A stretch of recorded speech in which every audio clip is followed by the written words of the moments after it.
Écoutez bien ça, parce que c'est complètement délirant. On explique qu'il n'y a plus d'industrie en France, et on continue de se séparer de nos industries. C'est les Chinois qui les rachètent. Écoutez bien, c'est un délire total.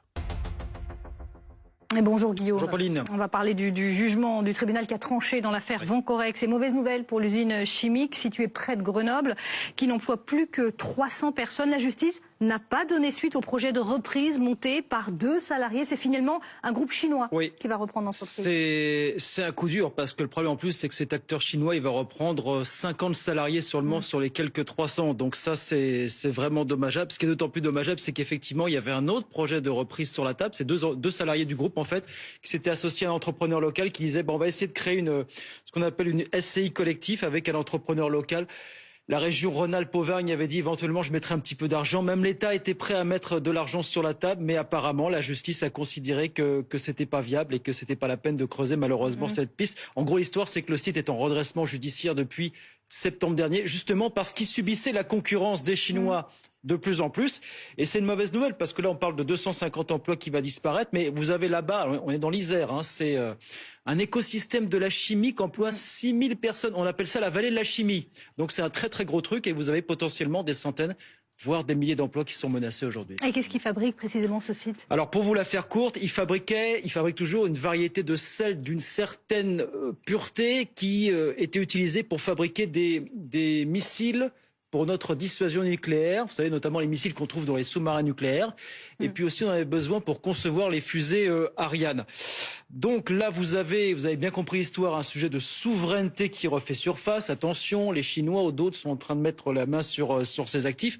Alors le gouvernement nous dit, on a tout fait en sorte pour que les entreprises qui en ont besoin soient approvisionnées de ce matériel, de cette spécificité de sel. Attention, parce qu'au global, c'est vrai que le secteur de la chimie, je suis d'accord avec vous, on en parle moins que le secteur de l'auto, de l'aéronautique ou encore du secteur viticole.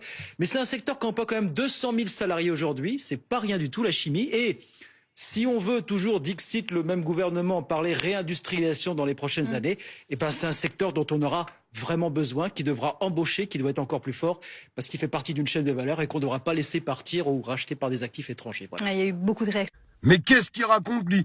Faudra pas le laisser partir. Bah regarde, encore une usine de vendus. Des Chinois qui rachètent une usine qui sert à faire du sel avec une pureté bien spéciale pour construire des missiles atomiques, en fait, tout simplement. Donc ça, on le laisse aux Chinois.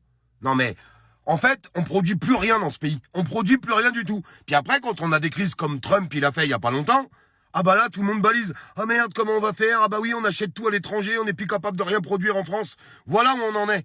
Voilà où on en est. On laisse tout partir. C'est un truc de malade. Et en plus, ça fait des licenciements. Oh bah ouais, on a vachement besoin de ça. Mais l'État aurait pu faire quelque chose. Ils auraient pu mettre leur veto, ils auraient pu bloquer la vente. Ils l'ont pas fait. Non, on préfère avoir des gens qui finissent au chômage, nos industries qui se tirent ailleurs. Un truc de fou, Et après, on n'est même plus capable de produire quoi que ce soit. La preuve, quand Monsieur Macron, comme il veut faire la guéguerre, ah bah il nous faut de la poudre. Ah bah désolé, les usines de poudre, ils sont en Chine.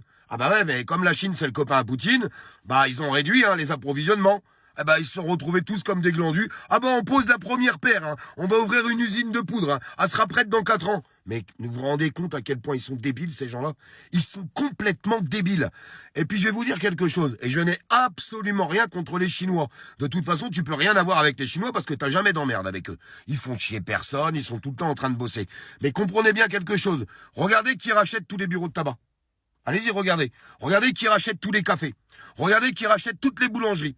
Regardez qui rachète toutes les pharmacies. Alors, ils ont raison, les mecs, Mais en attendant, on est en train de tout laisser aux Chinois. Je vous le dis honnêtement. Et je le répète, je n'ai strictement rien contre les Chinois. D'ailleurs, on les entend jamais, ces gens-là. Oubliez pas un truc. C'est qu'un Chinois, ça consomme pas français. Ça achète tout en Chine. Que l'argent qu'il gagne à travers ses commerces, il dépense rien du tout en France. Que dalle, nada. Tout repart là-bas en Chine. D'ailleurs, un Chinois, quand il ouvre un restaurant, il achète les meubles en Chine, il les fait venir de Chine, les tables en Chine, toute la déco en Chine, tout est comme ça. Et vous les verrez jamais consommer français. Donc en fait, le problème, c'est qu'ils sont en train de racheter tous les commerces qui produisent énormément d'argent, les bureaux de tabac, les cafés, les boulangeries, les pharmacies. Ouf, Seulement, tout l'argent repart en Chine. Ça fait pas tourner l'économie française. Ça, faut que tout le monde le comprenne, parce qu'il y a plein de gens qui comprennent pas ça, mais ça va être un réel problème. Ça va être un réel problème. Et moi, je vais pas vous mentir, ça fait quand même bizarre quand des Chinois achètent une boulangerie, parce que du pain, on aime. Non, mais vous voyez ce que je veux dire. Et je vous le répète, j'ai rien contre les Chinois. Mais normalement, nos boulangeries, enfin, ça doit être nos artisans boulangers français, normalement, qui doivent reprendre tout ça. Vous voyez ce que je veux vous dire? Bah non, on est en train de laisser partir un petit peu tout l'artisanat, toute notre culture, qui se barre indirectement à l'étranger en faisant ça. Donc c'est quand même grave, c'est quand même dramatique. Tout ce qui est en train de se passer, c'est dramatique. On produit plus rien. Vous vous rappelez avant les usines Michelin, les usines Dunlop, Nestlé, tout s'est barré à l'étranger. Tout. Il en reste très très peu maintenant en France. Je me rappelle, il y a eu une grande question parce que moi je suis de Beauvais, il y avait l'usine Massey Ferguson qui a failli être délocalisée. Alors ça va, pour l'instant elle est encore en France. Mais le jour où elle va se barrer, ça va nous faire tout drôle aussi. Mais en fait, on n'a plus rien en France. Absolument plus rien. Et du coup, on achète tout à l'étranger. Et quand il y a des problèmes avec d'autres pays, vous avez vu la guerre que fait Trump. Alors, il y a des gens qui avaient dit « Ouais, Trump, c'est un cinglé. » Mais c'est un cinglé de rien du tout. Je vous avais dit il y a 4 jours, il va mettre tout le monde à l'amende. Tous les pays européens, c'est ce qu'il a fait.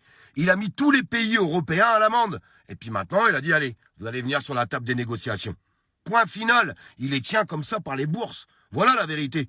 Parce qu'il sait très bien que nous, en tout cas en France, et puis beaucoup en Europe, on ne produit plus rien. Nous, en tout cas français, on produit plus rien. On n'a plus d'usine, on n'a plus d'industrie, on n'a plus rien. Voilà pourquoi l'économie française est en train de s'écrouler. Et après, on nous fait croire, il y a du plein emploi pour tout le monde. Mais c'est faux, c'est complètement faux. Allez voir dans le Nord, tous les salariés qui ont perdu leur boulot parce qu'ils ont été licenciés économiques. Vous croyez qu'ils vont retrouver du boulot comment, ces gens-là? Comment ils vont faire pour retrouver du travail? Ils en retrouvent pas. Ou alors il faut faire 80 km par jour, 80 km aller, 80 km retour, avec le prix du gasoil. En fait, tu bosses pour payer ton gasoil. Voilà, on en est. Faut savoir dire tout ça. Faut dire la vérité. Et voilà pourquoi le pays s'écroule. Parce que en France, on est dirigé par des mauvais. Par des mauvais qui savent pas faire du commerce. Ils savent pas faire tourner un pays. Tout ce qu'ils savent faire, c'est créer de la dette.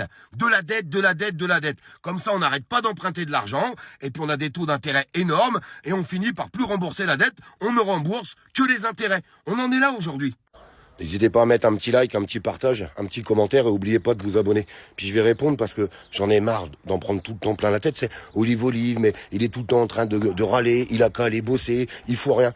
Mais en fait, je vais pas me filmer tous les jours quand je suis en train de bosser. Tu vois ce que je veux dire? On est en train de faire un terrassement de piscine, tranquille, voilà, au calme. Ça, c'est pour répondre à toutes les grandes gueules des réseaux sociaux, là. Parce qu'il y en a un paquet, des grandes gueules. Hein. Il y en a un paquet. Puis je peux te jurer qu'on a encore du taf.